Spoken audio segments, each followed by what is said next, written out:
All right, so a lot of you started questioning my research work based on the origin of the word Genesis. When I said the word Genesis came from the generation of the children of Isis, we must understand that the word generation is about 1,150 years old from another Latin word. When I told you that the word Genesis is a compound word, meaning different words joined together to form a word, a lot of you said, no, this. Now, let me give you an example. Are you guys aware that there are some Igbo words that can be found in the Oxford Dictionary today? Finding Igbo words and some Yoruba words in the English dictionary automatically makes them English words.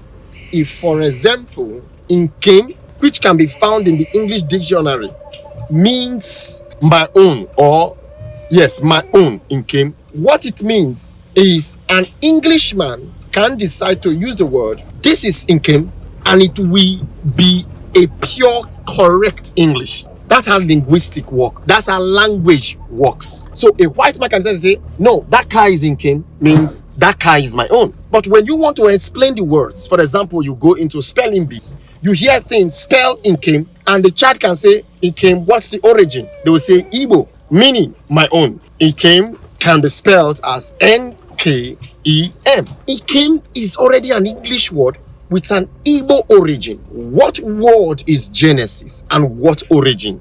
None. The English Bible you read today was translated and grossly manipulated by the English church, the Anglo-Saxon, when they became a partner in crime with the Roman Catholic Church. You must understand that there are two corporations ruling the world today.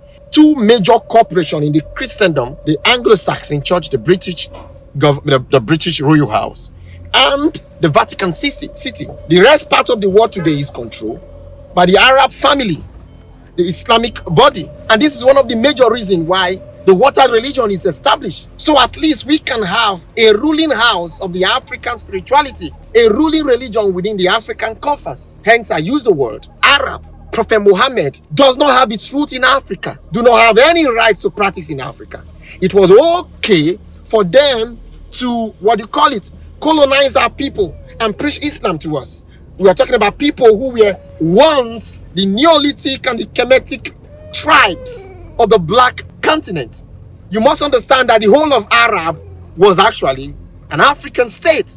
And if you dispute this with me, you will understand that up to today, the most intelligent, well-versed, knowledgeable tribe you can find on earth, it has nothing to do with tribal supremacy, continental supremacy, ethnic supremacy, but the fact is the African blood.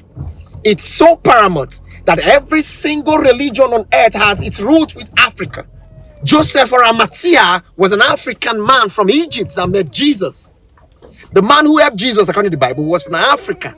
And when we go down to Islam, the man who called, my brother, the man who did the first call to prayer, my ancestor Bilal, was from Ethiopia. Why is Bilal so respected in Islam today? Because every single thing that was preached by Prophet Muhammad was taught to him by Bilal. And I do not stand to be corrected, because it is not coincidence that Maria appeared in the Bible. But truth be told, we already know that Mary was actually Isis.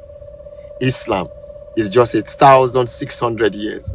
Christianity is about 2,000 years. When we talk about language, one of the oldest languages that was universally accepted was the Medu Neter, the Neolithic and Kemetic language of our ancestors. I'm talking about a time where Benin Empire never existed, when Ghana Empire never existed, when the Luo were still living in the Central Africa, the Upper Kemet. And the first language was Medu Neter. And Medu Neter gave birth to the first demonic language, which later gave birth to other languages like the Greek, and then Hebrew, and then the Aramaic came in And when Aramaic came in, Latin got its direct transliteration. Let me use the word. Transliteration of the Latin we come from the Roman language was direct from the first Morse demonic language. And the first Morse demonic language was manipulated by the Arabs to create the Arabic language. That's why one of the earliest languages that have a mimic of ancient language is Arabic language, which is less than 1,500. Meaning, Prophet Muhammad sallallahu alaihi wasallam never spoke Arabic.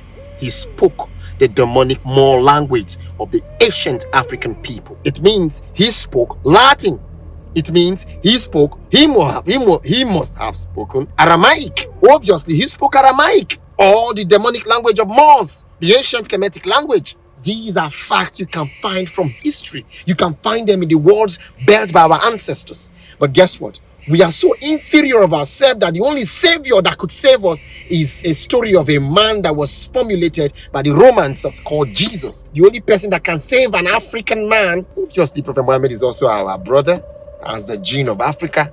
He's an Arab man, and you castigate and crucify an African man like me that have brought salvation to mankind. Genesis is a compound word, the generation of Isis. And who is Isis?